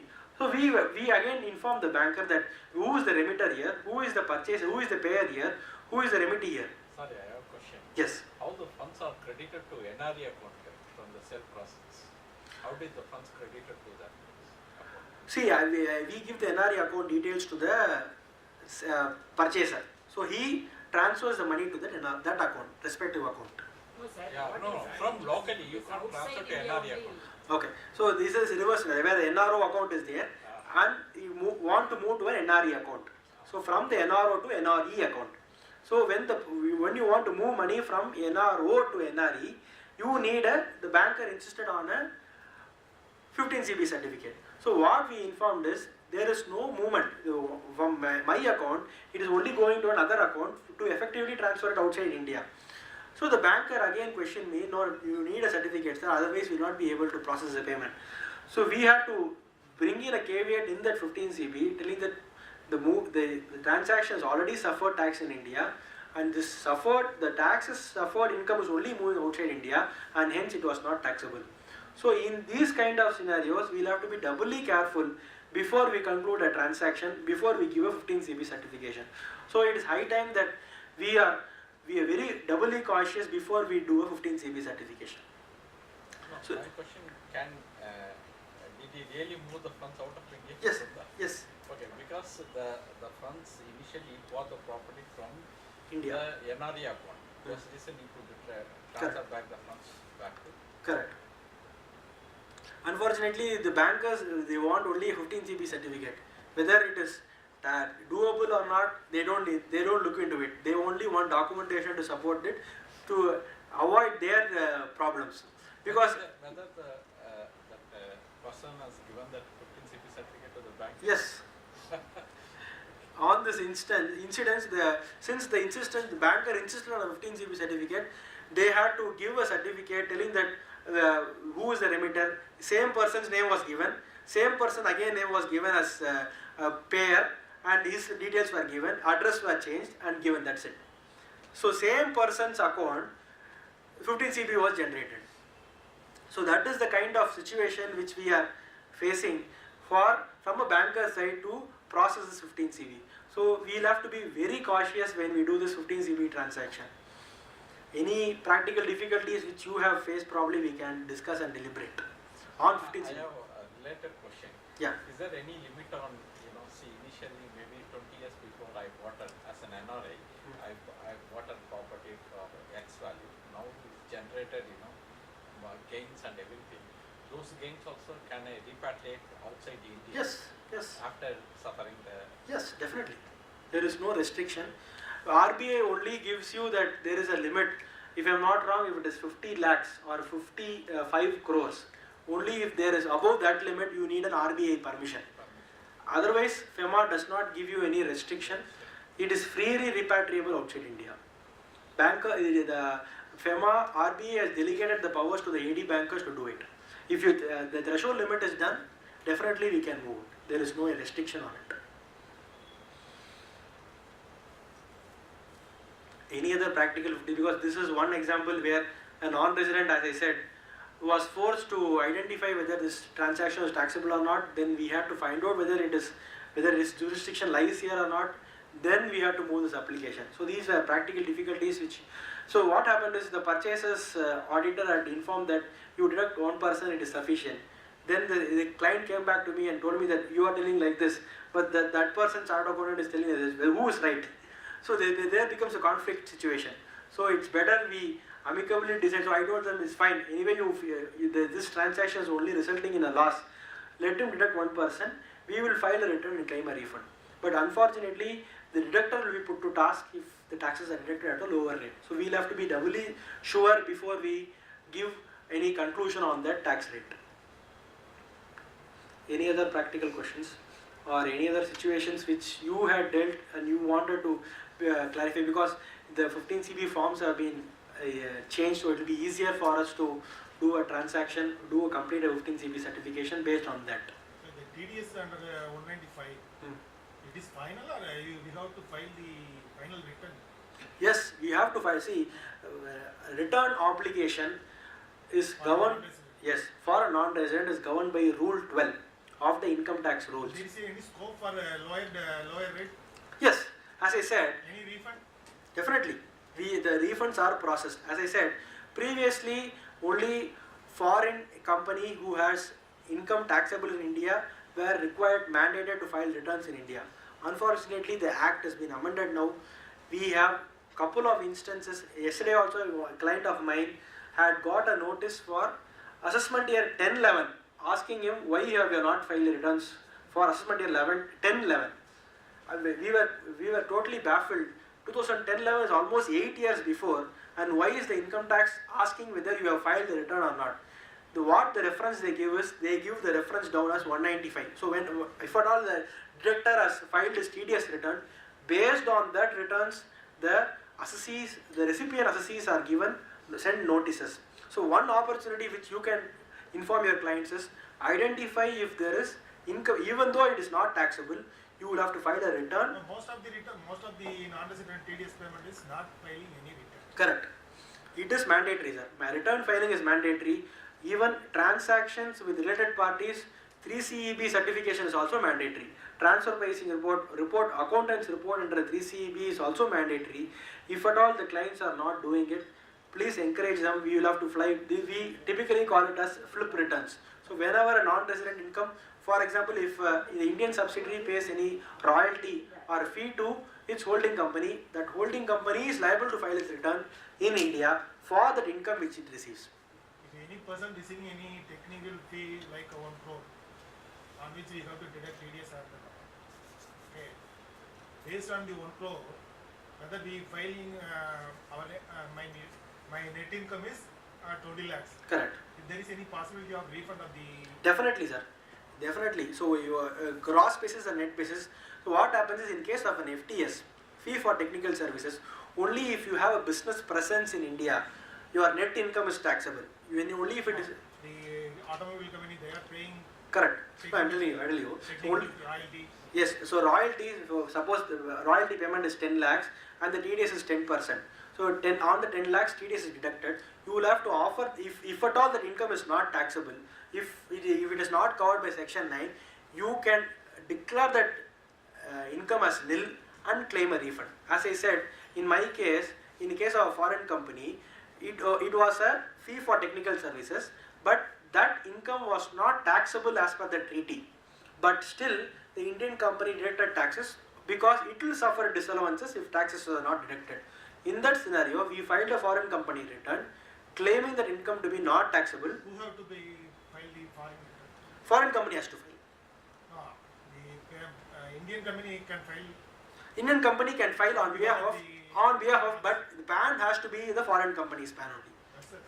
You can, the Indian, what will happen is, in case of a foreign company, the 139 gives you an option where any person on behalf of a foreign company can sign the return. You should have only a letter of authority or a valid power of attorney executed or apostille. If that is there, Indian company can file on their behalf. They can do it. Most of the foreign companies not paying. They are not filing. They are not filing. That's what I'm telling. They are not filing any returns. And yesterday we got, as I said, one of my foreign clients has got notices for assessment year 10-11. 8 years, 6 years has already been lapsed. And where is the question of income escaping assessment? But still they are sending notices to identify whether return has been filed or not. So what they want is, on this scenario, they only want to know whether they have to file an online response. They ask us to submit a response, whether return is filed or not, whether you are proposing to file or not. If you are not filed, why you have not filed? They are asking for that reason. Based on that reason, once suppose we give a reason that this income is not taxable and hence return was not filed, this response is, what happens is, this response is sent by centrally from the CPC. So once we file this response goes to the jurisdictional assessing officer of that foreign company, and he issues a notice in return. Why have you told that it is not taxable? How have you not concluded that it is not taxable? So before we file this response, we will have to be doubly sure on that. See, for the TDS, the foreign company not have any presence here, they have to open bank account Yes. and all other things. Correct. Maybe the cost of, having Getting the those refund. So they have to look at the what is the amount of refund they will get back. For that, is that then they have to, if they have to open bank account here, then the under what legislation do they have to incorporate? So a lot of formalities are there. Valid point, sir. So what happened is, in the scenario where, in this scenario, we also faced it. So what happened is, Kotak Mahindra Bank has come up with a situation where a virtual account is opened. So they don't want to open an account in India. So Kotak Bank asked for two formalities, where they ask for the overseas company to give their bank account information. They have certain formalities where you have to, Indian company has to give one letter or undertaking, and the foreign company has to give one undertaking. If that undertaking is given, they help in opening a virtual account where the temporary account number is given to you. You can submit that account number. Kotak Bank gives you a letter also that this is the so-and-so's account number, this is IFSC code, you can process the refund. You can file this letter with the tax office, get that refund. So what happens is, once the refund hits the bank account, that virtual account number, in a day or two, Kotak Bank remits that bank amount back to your holding company's account. No problem. Yes, we get a NEFT confirmation. There is No charges. issue particular. No, it's not the charge. There is no issue particularly repatriating this money. No, TTS. It is as good as Yes. part of consideration. Correct. has been correct. done. It is this is this amount of suffered taxation. Kotak Bank facilitates in repatriating this money from India to outside India, and what they told is, we don't charge you any. There is no hidden bank charges for this transaction. So what I feel is only that 2 days time that money is with their account, they earn on that forex. This is what I understand. So even Kotak Bank has started, Standard Chartered also has started. So if at all you have any refund issues, you can approach this. Second scenario is in a case where this is a refund where assessing officer are processing the refund. Assessing officer, if you give the details, he processes the refund. Whereas if it is a CPC determined refund, the first question they ask is, you give us a cancelled check. You only if the cancelled check is given, there are some other formalities like what is a PAN proof. They ask this, and they also additionally ask for a cancelled check. In a cancelled check scenario, we will not have a cancelled check because Kotak Mahindra Bank does not give you any account for you. You can submit that letter which you have got from the Kotak Bank specifying your account details. You give it to the CPC. CPC are processing the refunds. Refund processing is very quick now. With this information, CPC is processing the refund. If at all still you have grievance in processing the refund, we have one portal called CP Grams. CP, if you Google it, you get it, CP Grams. It's a portal which is managed by Narendra Modi himself. It is being managed by the government PMO's office. So you have a grievance mechanism there where you can select your grievance. There are a lot of departments, CBDT is there. Any kind of grievance if you have, you can access that CP. If you Google it as CP Grams, that website opens. You can feed in your information. If at all refund is pending, you can give the grievance. I have practically done it.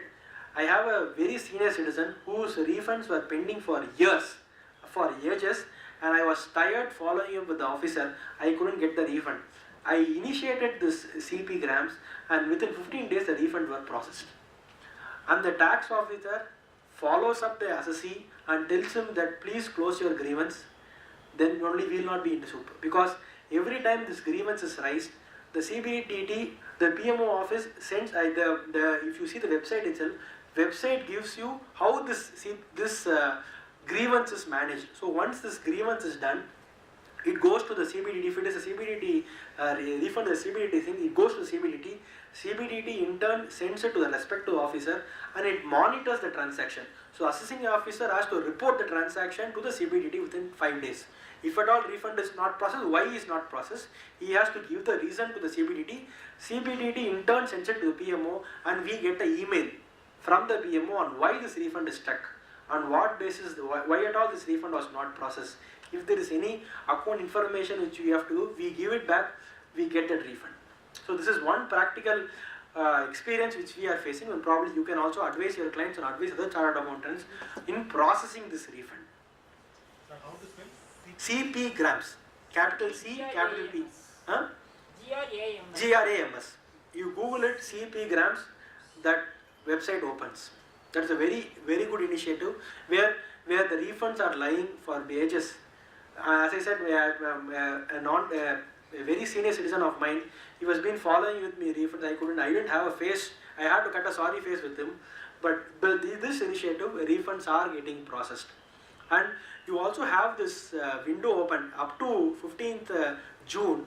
There were a lot of, for first quarter, the tax officers were giving effect orders wherever there is refund pending, wherever the order giving effect to their appellate orders, if it is pending for a very long time, they are addressing to that concern and clearing that orders. If you have any orders which you have to get giving effect to your favorable orders, you can. This is the right time to approach the officer, because CBDT has again given an action plan.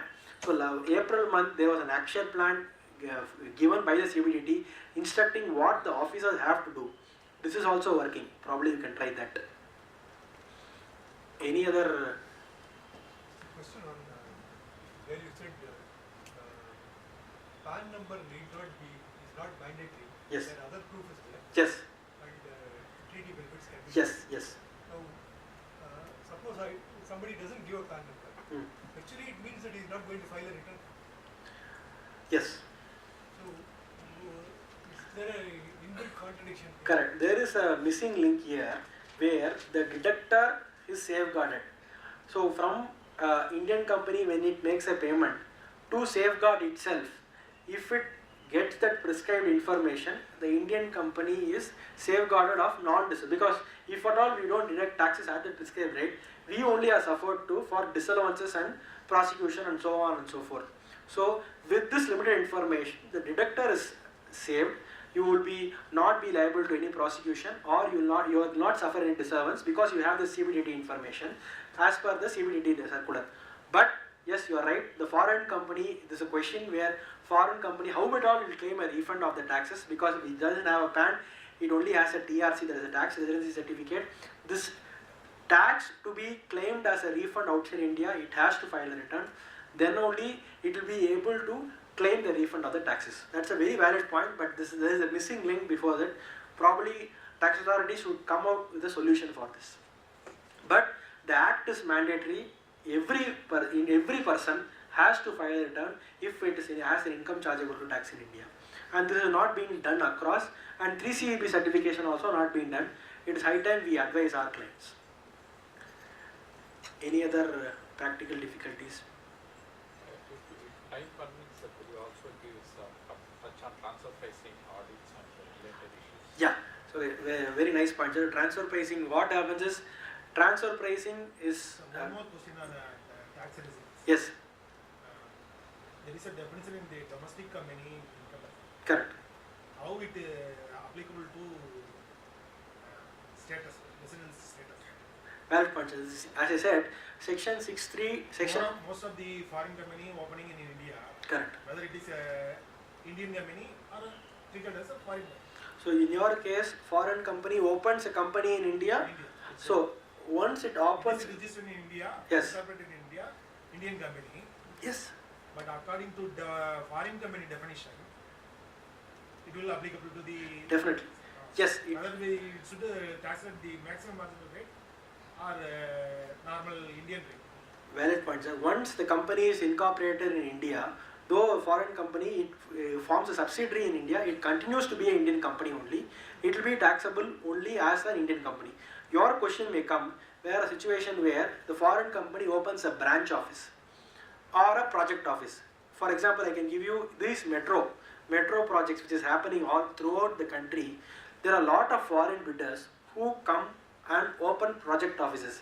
A client of mine is basically based out of Singapore.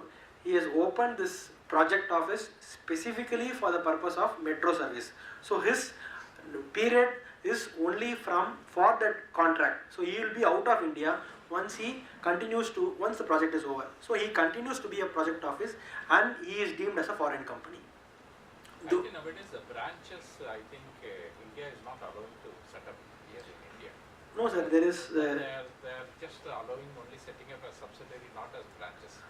Now No. it's all getting rejected No, sir, there are a lot of branches because FEMA, RBI gives us clarity. So what it happens is, when can a branch office be opened? There are set conditions. As I said you, this client is only there for limited purpose of this metro project. So he has incorporated a branch, started a branch in India only to undertake this metro project. Once this metro project is done, he moves out of India. So he has opened a project office. It is called as a project office in India. And we have branch offices also. For example, IT company branches. yes, IT companies are there, and we also have these metro companies where for a specific period they come only for this purpose.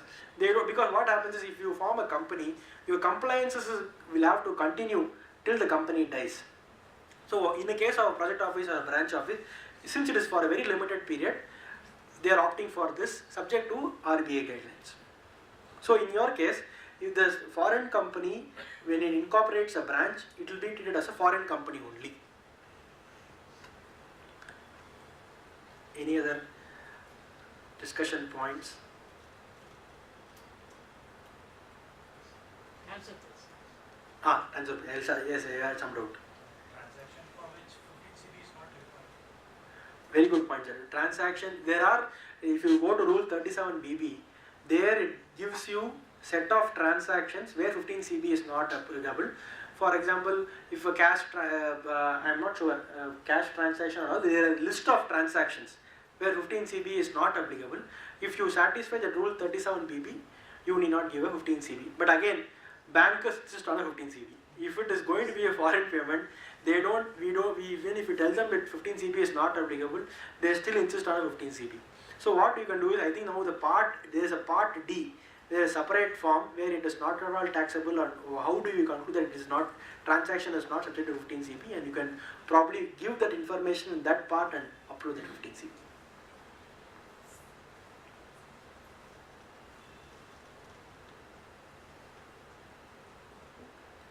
So in case of a transfer pricing, coming back to transfer pricing, so what happens is transfer pricing assessments are very,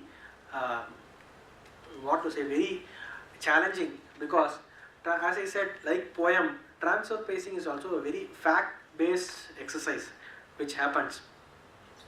For a transaction there are methods of transaction, how the transfer pricing is done. You have various methods, how do you value the transaction, and based on that transaction, you conclude that whether the transaction between the two related parties are in arm's length or not. So what happens is, we are facing a lot of challenges now in a situation where the chartered accountant in his form 3CEB has concluded based on certain facts and conditions that only this method is applicable. There are if I'm not wrong, there are 5 methods of transfer pricing. So if that method is being adopted by the in the accountant's report, the tax authorities are trying to defy that method and come up with a solution where they come up with an instance where the method itself is wrong. This method should not have been applied only for this kind of a transaction. The other method needs to be applied. So every time we do this basic exercise, we are forced to conclude how we are arriving at this conclusion.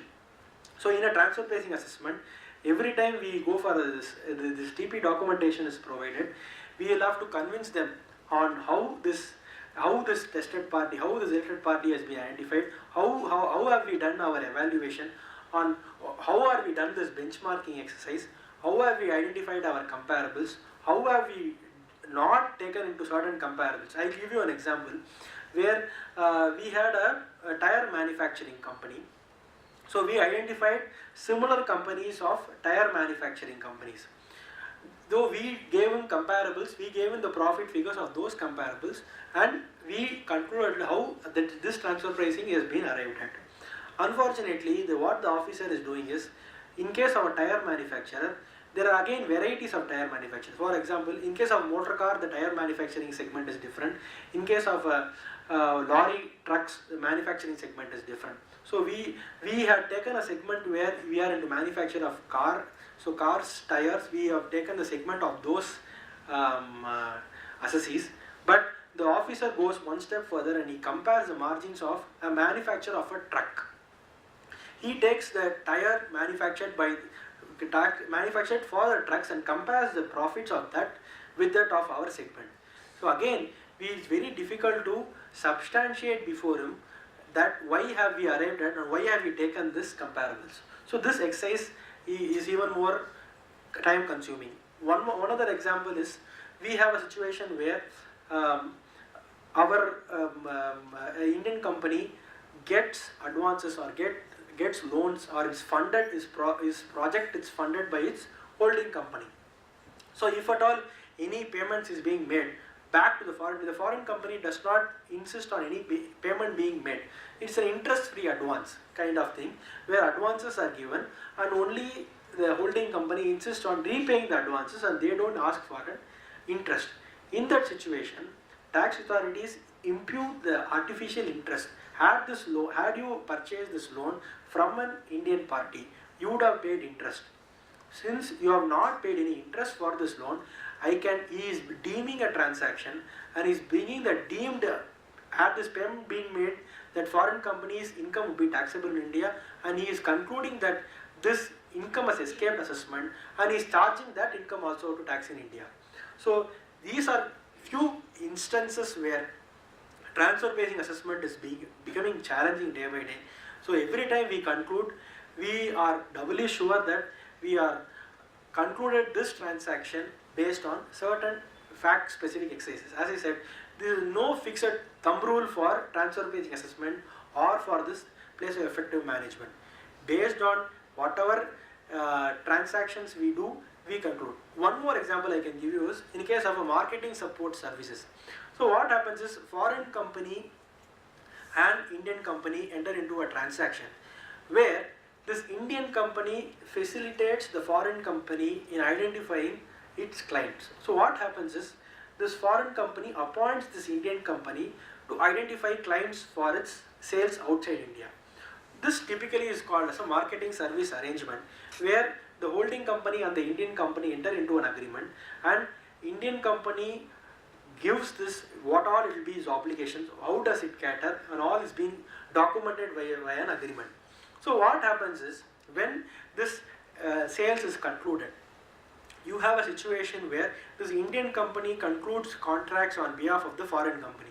Then a situation occurs where the tax authorities are concluding that this foreign company is operating on behalf of the Indian company. So Indian company is concluding the transaction. So this Indian company creates a permanent establishment for this foreign company, and hence the income which the foreign company earns out of this marketing support is taxable in India. So these are certain very crucial fact specific exercise which every time you come across this situation, it is advisable we refer to the treatise, we refer to the definition of, because the term business connection is very wide. Any kind of business connection is taxable in India. So we will have to undertake this exercise fact specific and then probably conclude. Advance ruling can we get? Yes, advance ruling is an option. Again, there are threshold limits for approaching an advance ruling. But unfortunately, practically what is the situation we are facing is, there is no separate benches for Chennai. So every advance ruling authority sits out in Delhi. So every cases are pooled in Delhi. For Chennai, Bangalore, everything, there is a separate bench. Unfortunately, the bench is not functioning now. So all the advance ruling authority application which you have filed is pending disposal. So it is one practical difficulty which we are facing in AR because benches are not functioning. That if you have the threshold limit, definitely if you satisfy the threshold limit, we can go for an AR and do it.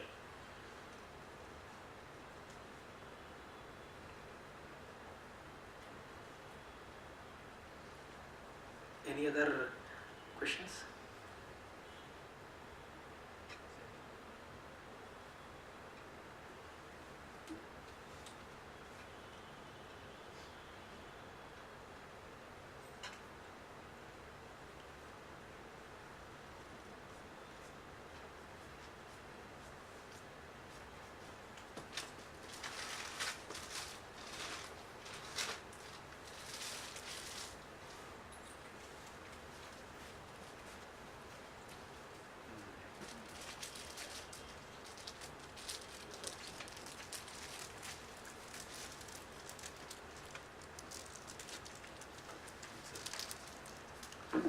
speaker has done a wonderful job.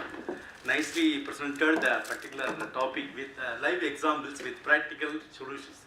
Thank you. Thank you, sir. Please put our hands for his appreciations. On behalf of ICRC, on behalf of our member,